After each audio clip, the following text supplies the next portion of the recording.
Alright, we're ready for Chapter 1, The Nature of Science, the first chapter in our chemistry section of ICP.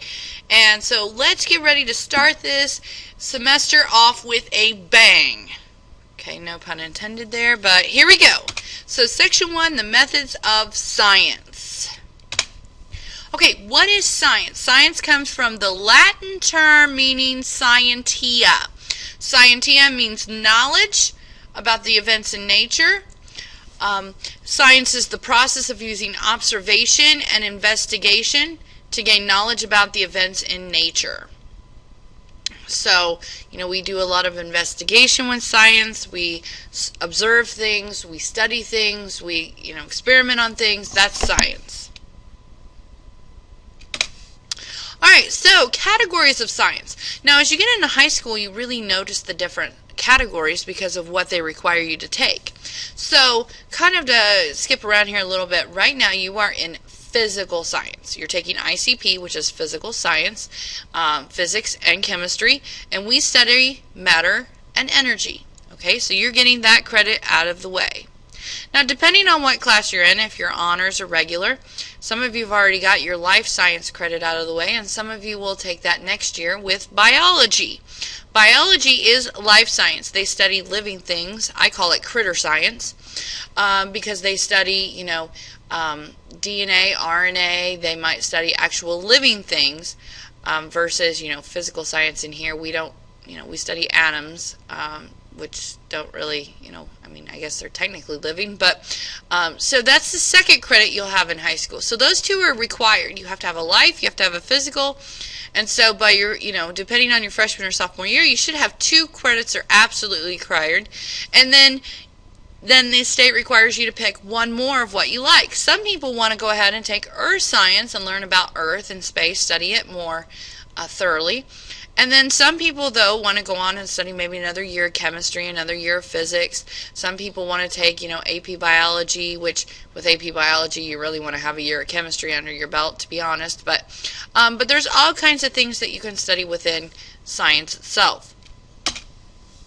So science explains the natural world. Sometimes these explanations may need to be modified.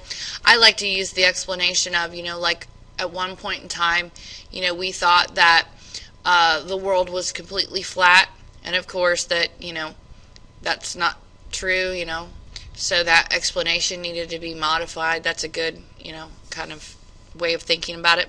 So we learn new information, because obviously, like with that analogy, the, person didn't fall off the end of the world when they went sailing. So, we performed new investigations, and we were able to modify our hypotheses. So, what investigations involve? We can simply observe something, okay? So just sitting down and recording the number of times we see something or watch something happen. We can actually set up an experiment and do something, physical within a lab itself. We can simply build a model, okay?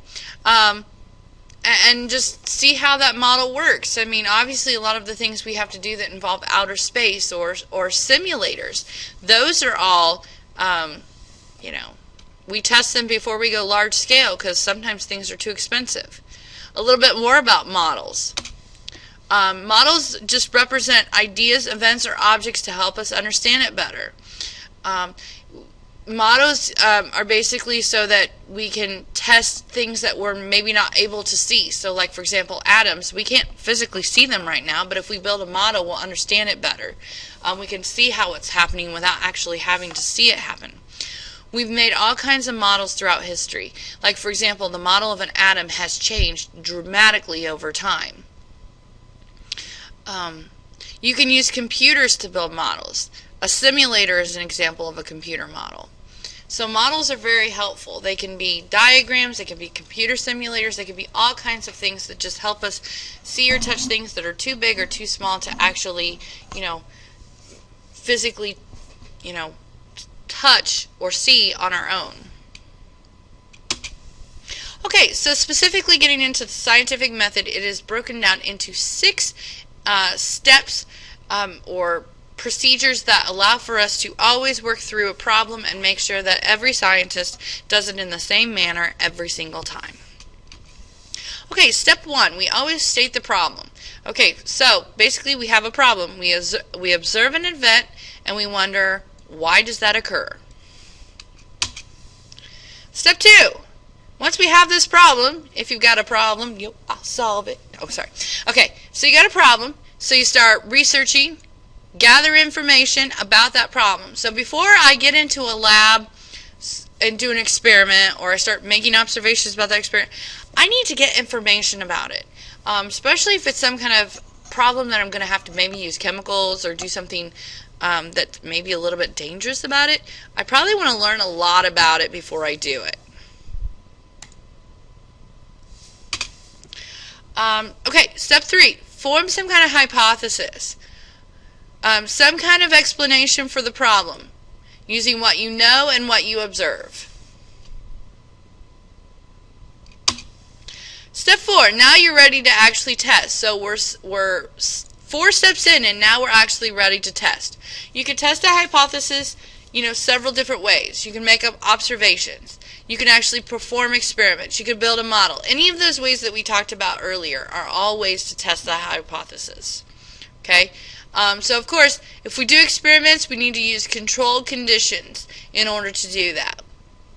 Make sure that our tests are going to happen the same way every single time, so that way that we're not, coming up with results that aren't, correct.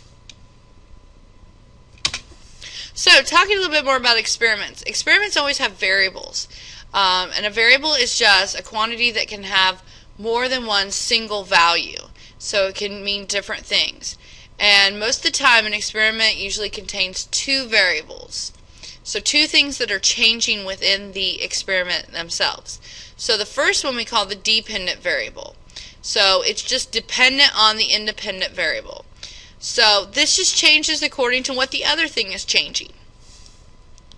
And then we have the independent variable is just what we're changing.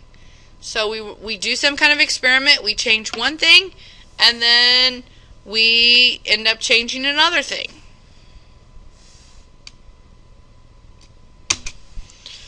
Constants and controls. We have a constant, a factor that does not change when the other variables change. Okay, so something that stays constant throughout the entire experiment. And then we have a control, which is something that we have a standard, so it's something that we can test everything else against in the entire procedure.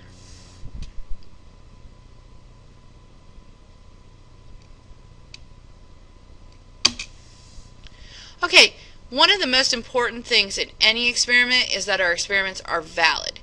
Valid experiments must have data that's measurable, meaning that you just can't come up with your own stuff. You must have things that, data and numbers, I think of data as numbers. I mean, it doesn't always have to be, but data is usually numbers.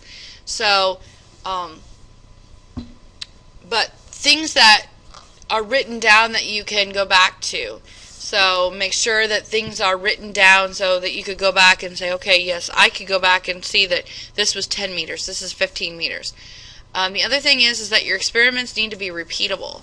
So does it have a good procedure that someone else could take and go back and repeat and do? So that would be a valid experiment, meaning an experiment that is good, an experiment that I would say, okay, yes, this makes sense, this is good. Step 5.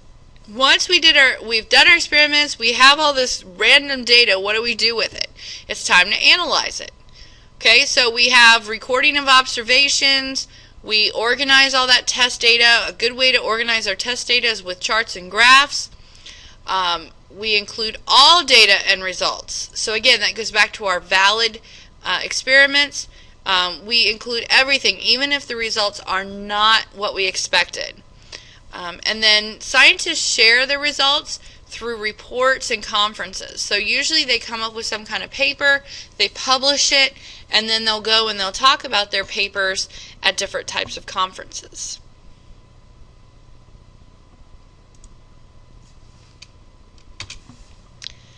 A big thing with any experiment is that you need to make sure that you're not biased with your data. Biased is just basically when somebody is making what their opinion is changing the results of their experiment.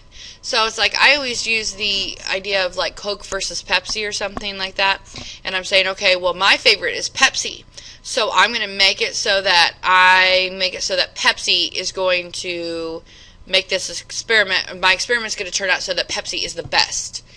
So that's making my experiment biased. So my views are changing the results of my experiment.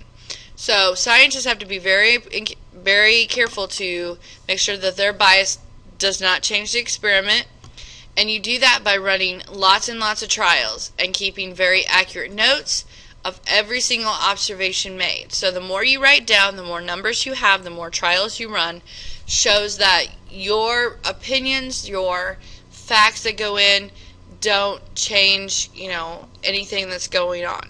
That's why it's always important when you see some of these commercials on about surveys about, 9 out of 10 people choose, this product.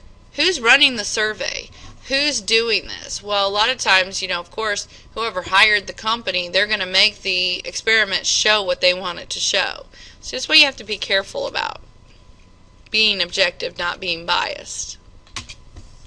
Alright, step 6, the last step, because remember there's 6 steps to the scientific method, is drawing conclusions. So based on the analysis of your data, you can decide if your hypothesis is supported. And so for your hypothesis to be considered valid and widely accepted, the experiment must result in the exact same data every time it's repeated. So in order for us to say, hey, this hypothesis is true, it's a good hypothesis, we must get the same results basically every single time.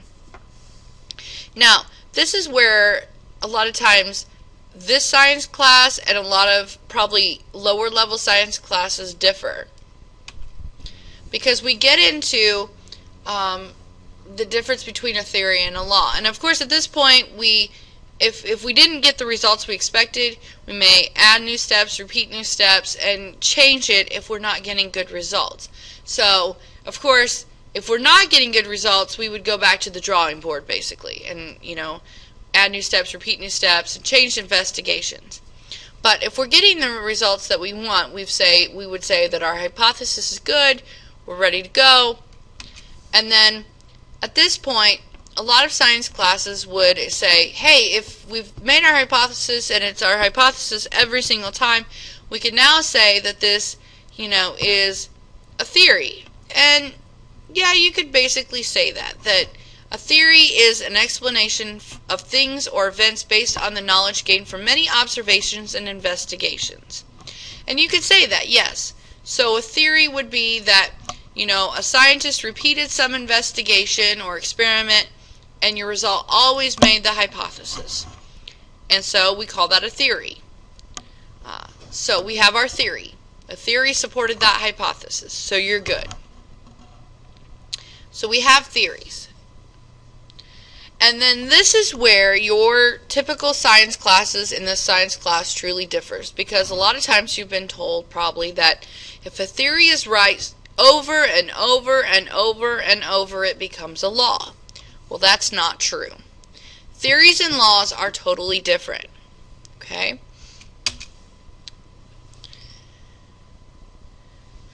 And before I get to that, I got a little ahead of myself. Just because a scientific theory has data supporting it, it doesn't mean it won't change. So just keep that in mind. As new information comes about, theories, of course, can be modified, and sometimes theories can be discarded. So there's times that, we totally believe one thing. Like at one point, they believed that there was nothing inside an atom, that an atom was just a hard, solid sphere where there was nothing, like almost like a solid piece of chocolate, like thinking like that. And so, but now we know that's different. So getting back to my point here, but let's say that our theory has been proved over and over and over. They thought, okay, well now we can declare it a law, right? No. Theories and laws are totally different. We have our theories, and a hypothesis has been proven over and over and over. We call it a theory. A law is something totally different. A law is a statement about what happens in nature that seems to be true all of the time. A law tells you what happens under certain conditions, but they don't tell you why or how something happens. For example, we have the law of gravity.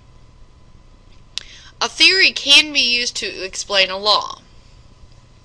So, we may be sitting back here right now and going, I don't get it. Okay, we have theories. I get theories. Okay, because we have theories, like I prove a hypothesis so many times I get a theory.